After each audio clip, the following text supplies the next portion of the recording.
to another video of our channel. Very very good of you. और आज गणेश चतुर्थी है तो मेरी तरफ से आपको गणेश चतुर्थी की हार्दिक शुभकामनाएं।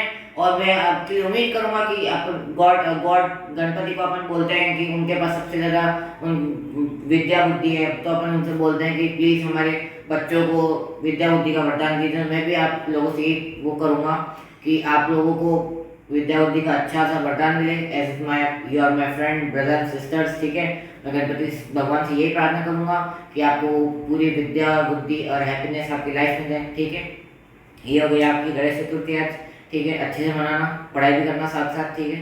ज़्यादा बाहर मत जाना, कोरोना है तो अपना हेल्थ का भी ध्यान रखना पड़ेगा, ठीक है। तो यार कल अपन ने क्या स्टार्ट किया था?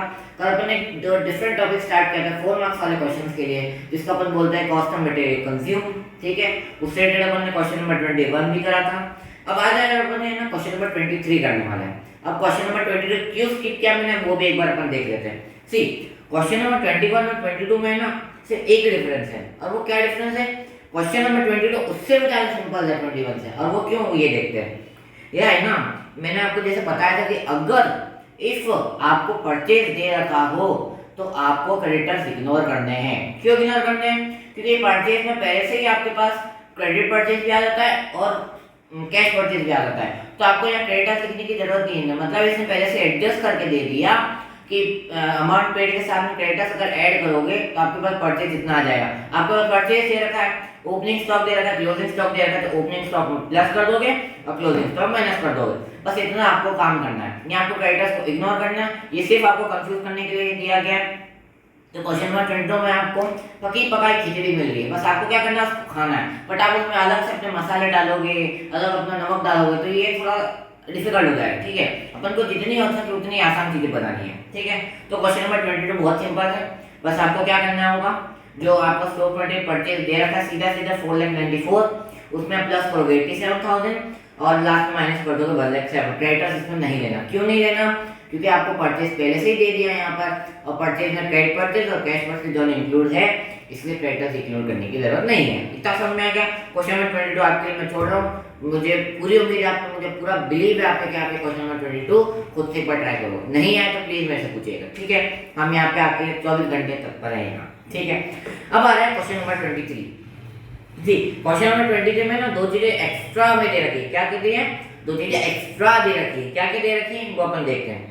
सबसे पहले मैं आपके लिए क्वेश्चन पढ़ देता हूँ। Calculate what amount will be posted to income expenditure account for the year end 31 March 2015। तो करंट ईयर कौन सा आपका? 14 एंड 15। फर्स्ट अप्रैल 14 तो 31 मार्च 2015। क्योंकि हमेशा मैं आपको ईयर पे जो फोकस करने के लिए बोलता हूँ कि कई बार क्या होता है, छोटी छोटी मिस्टेक्स होती है कि आप करंट ईयर कौन सा है वो आपको नहीं पता रहता। प्रीवियस ईयर को करंट ईयर मान लेते हो और करंट ईयर को नेक्स्ट ईयर मान लेते हो, उससे क्या क्वेश्चन गलत हो जाते हैं। तो पहले आपको ईयर पे ध्यान देना, उसके बाद क्वेश्चन करना है, ठीक है। इतना समझना है, ठीक है। Stock of stationery first April 2014 है 7,000।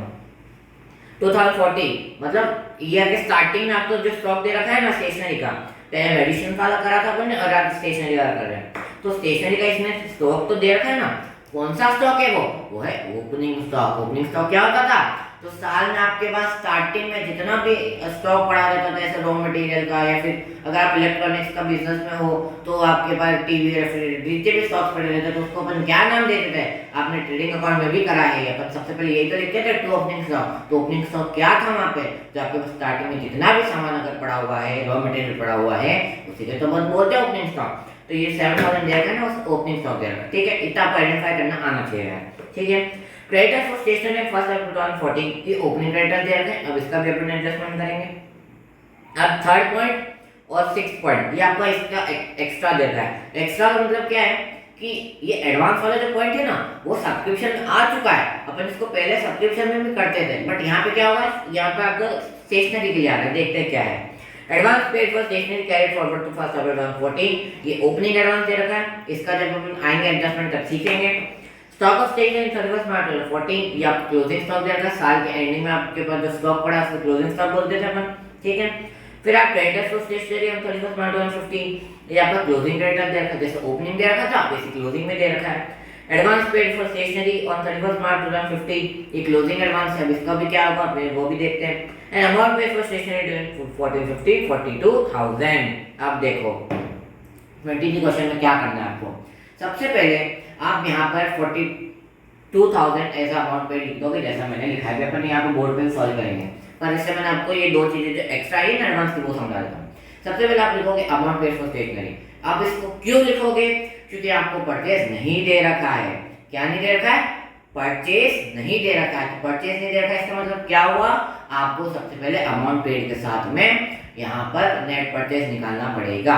ठीक है, इतना समझ में आया? अब ये दो पॉइंट जो दे रखे हैं ना यार, एडवांस और ओपनिंग एडवांस, क्लोजिंग एडवांस क्या है? ये आपका जैसे सब्सक्रिप्शन में होता है ना वैसे यहाँ पर ओपनिंग एडवांस मतलब आपने अगर एडवांस में पे करा है ना तो किस साल के लिए पे करा होगा।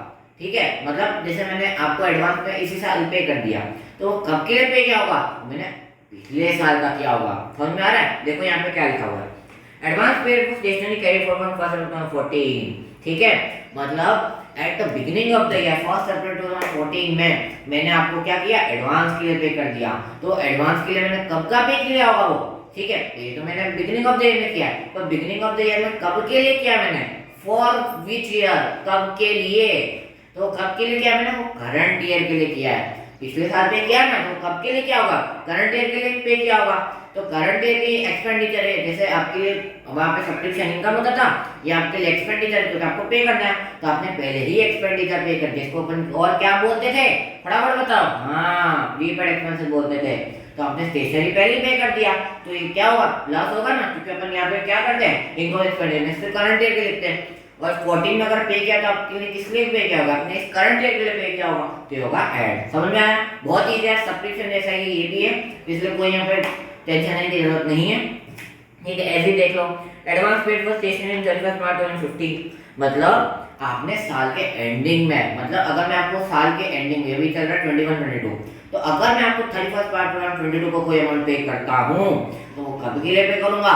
वो नेक्स्ट ईयर के लिए पे करूंगा। समझ में आ रही है बात? अगर मैं कोई अमाउंट करंट ईयर में आपको पे करता हूँ एडवांस में, तो एडवांस वो कब के लिए होगा? वो नेक्स्ट ईयर के लिए होगा। तो क्या करंट ईयर का एक्सपेंस हुआ क्या आपके लिए? वो करंट ईयर का एक्सपेंस नहीं होगा। तो क्या होगा? वो आपकी माइनस हो जाएगा, क्योंकि करंट ईयर का एक्सपेंडिचर है ही नहीं और अपन यहाँ सिर्फ करंट ईयर का लिखते हैं, तो अपन इसको प्लस नहीं करेंगे, अपन इसको करेंगे माइनस। बस यही डिफरेंस था, वो तो आप पहले ही पढ़ चुके हो, इसलिए अपन फटाफट से क्वेश्चन स्टार्ट करते हैं। ठीक है, आई होप आपको दिख रहा होगा। ठीक है, सबसे पहले मैं आपके बुक ले लेता हूं यहाँ पे, ताकि आपको मैं करवाता हूं। क्या देता है? सबसे पहले आपको अमाउंट पेड निकालना है। ठीक है, अमाउंट पेड आपको दे रखा है कितना? 42,000। ठीक है, 42,000 दे रखा है। अब देखो यार, क्रेडिटर्स 2014 में, अब मैंने आपको कल ही क्या बताया था, अगर कोई क्रेडिटर्स आप 2004 करंट ईयर में पे करते हो तो वो आपने कब के लिए पे किए होंगे? वो पिछले साल के क्रेडिटर जो उधार रहे होंगे ना आप पे, जैसे मेरे पास आपके 5,000 रुपए उधार होंगे कि मेरे को आपको 5,000 रुपए पे करने हैं, तो मैंने इस साल पे किए, पर पे तो इस साल किए मैंने, पर वो पे कब के लिए किए होंगे? वो प्रीवियस ईयर के लिए पे करेंगे। तो ये करंट ईयर का एक्सपेंडिचर है क्या? नहीं है, ये करंट एक्सपेंडिचर नहीं है। तो इसको क्या करेंगे अपन? माइनस। ऐसी एडवांस मैंने आपको बताया, अगर मैं आपको कोई करंट ईयर में एक्सपेंस पे कर रहा हूँ एडवांस में, तो वो कब के लिए करूंगा मैं? वो नेक्स्ट ईयर के लिए करूंगा। तो क्या करंट ईयर का ये हुआ कि एक्सपेंस दोनों में से कोई भी नहीं? ये करंट ईयर का एक्सपेंस नहीं है। ठीक है, ये प्रीवियस ईयर का और ये नेक्स्ट ईयर का, तो टोटल में क्या प्लस होगा? नहीं होगा। तो अपन इसको देखते हैं। 2014 में क्रेडिटर मतलब ओपनिंग क्रेडिटर्स, ओपनिंग क्रेडिटर से आपको सेकंड लाइन में दे रखे क्रेडिटर्स फॉर स्टेशनरी फर्स्ट 2014, ये 4,000 और ये second last advance paid for stationery, तो ये 31 मार्च 2015 का 1,500 एंड 4,000 टोटल मिला के कितना हो गया? 5,500। तो ये माइनस क्यों क्या? समझ में आया क्यों किया यार? ये माइनस अपन ने इसलिए किया क्योंकि ये करंट ईयर की इनकम नहीं था, ये अपन ने क्रेडिटर पिछले साल के पे किए होंगे और जो एडवांस पेमेंट किया वो नेक्स्ट साल के लिए होगा, तो करंट ईयर का एक्सपेंस नहीं है। ठीक है, बहुत इजी था। अब देखो फिर माइनस करते हैं इसको 5, ठीक है, फिर ये हो गया 1 एंड 5 and 6 और 36,500। इतना है समझ में? ठीक है, अब जैसे इसका अपन ने क्रेडिटर पिछले साल का माइनस करा, अब इस साल का क्रेडिटर पे किए तो वो इसी साल के लिए पे किए होंगे। वैसे अगर एडवांस देखें तो अगर पिछले साल का कोई अपन ने एडवांस पे किया किसी को, तो कब के लिए पे किया होगा? वो करंट ईयर के लिए पे किया होगा। तो ये दोनों अमाउंट देखता है क्या है? क्रेडिटर्स फॉर 2015 31 मार्च 2015 के क्रेडिटर्स दे रखे हैं। कहाँ दे रखे हैं? थर्ड लास्ट में दे रखे कितने? 8,000। तो ये 8,000 और जो एडवांस 2014 का है ये 6,000, ये दोनों क्या हो जाएंगे? प्लस हो जाएंगे, क्योंकि ये करंट ईयर का एक्सपेंस है। ठीक है, तो 8,000 6,000 कितना होता है? ठीक है 14,000 होता है, ये हो गया 14,000।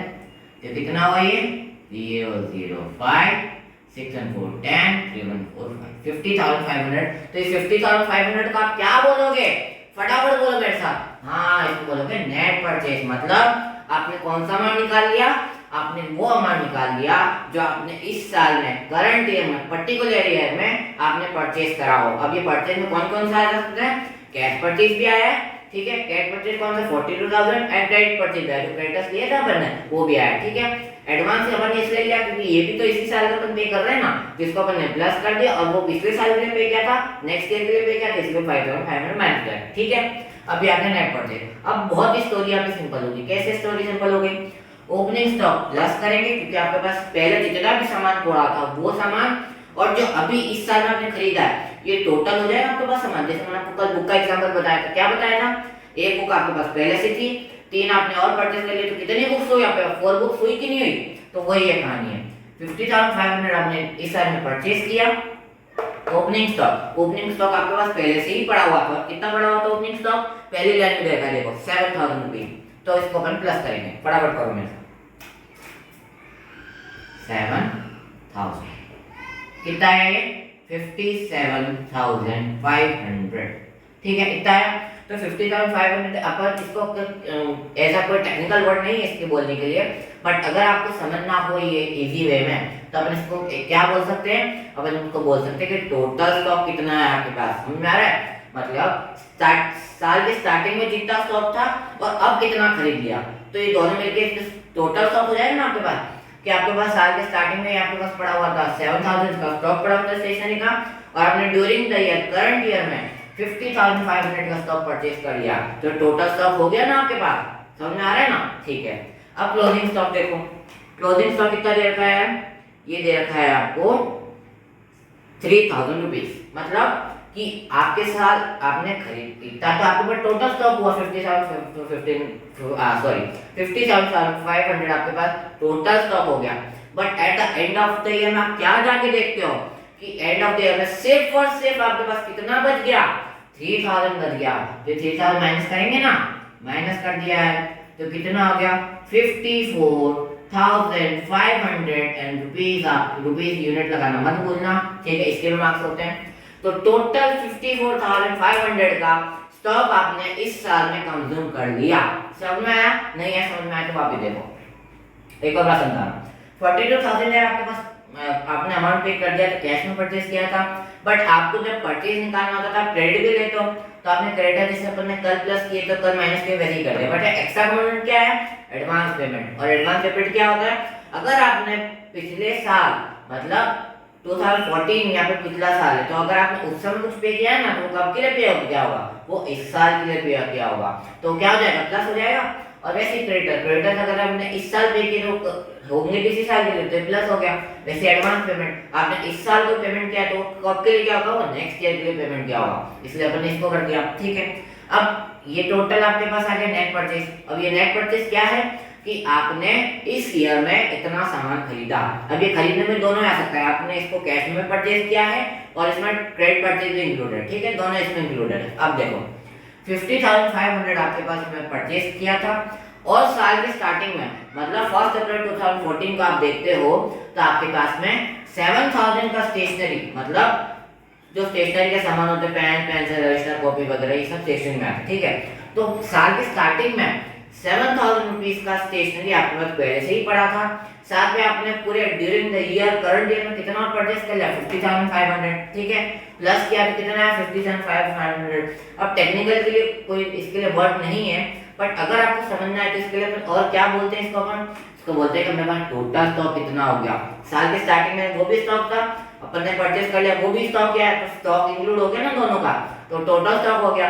But at the end of the year आपके पास कितना स्टॉक बचा, से अपने पास सिर्फ 3,000 का स्टॉक बचा। समझ में आ रहा है, मतलब अपने पास था तो कितना 57,500 का था, but at the end of the year तो 31 मार्च 2015 का आपने देखा कि आपके पास सिर्फ कितना बच गया, सिर्फ 3,000 बच गया। तो अगर अपन माइनस कर दें 57,500 में से 3,000 माइनस कर दें तो 54,500 रुपीज इतना अमाउंट ऑफ स्टेशनरी आपने कंज्यूम कर लिया। क्या कर लिया, कंज्यूम कर लिया। एक और बार सुनो, 57,500 आपके पास स्टार्टिंग में था, ठीक है, मतलब आपने परचेज करके ओपनिंग स्टॉक आपने निकाल लिया, ठीक है। अब इतना स्टॉक आपके पास था, बट उसमें से अब आप कितना कंज्यूम करोगे कि वो 3000 आ जाए, ऐसे देख लो आप, ठीक है। उल्टा देख लो, अगर मैं मेरे पास स्टॉक कितना पड़ा हुआ है, 57,500 स्टॉक पड़ा हुआ है, अब मैं कितना कंज्यूम करूं स्टॉक कि मेरे पास 3000 आ जाए, तो अगर मैं 54,500 माइनस कर दूं तो मेरे पास क्या आ जाएगा, 3000 आ जाएगा ना। तो यही तो है यहाँ पर क्या है, अगर 57,500 मेरे पास स्टॉक पड़ा हुआ है और अगर उसमें से मैंने 57,500 स्टॉक पड़ा हुआ है और उसमें से अगर मैंने 54,500 कंज्यूम कर लिया तो मेरे पास लास्ट में कितना बचेगा, 3000 बचेगा। वही तो कहानी है यहाँ पर, अगर मेरे पास टोटल स्टॉक 57,500 है और लास्ट में पास सिर्फ 3000 बचा हुआ है तो मैंने टोटल इस ईयर में कितना कंज्यूम कर लिया, 54,500। यही तो अमाउंट है आपका, amount debited to income expenditure account 54,500। समझ में आ गया, बहुत इजी था ये क्वेश्चन, ठीक है। तो आज के लिए बस इतना ही। अगर आपको वीडियो पसंद आया तो प्लीज लाइक शेयर सब्सक्राइब जरूर कीजिएगा और बेल आइकन को दबाना बिल्कुल मत भूलना, ठीक है। तब तक के लिए टाटा, गुड बाय, स्टडी वेल और बी हैप्पी।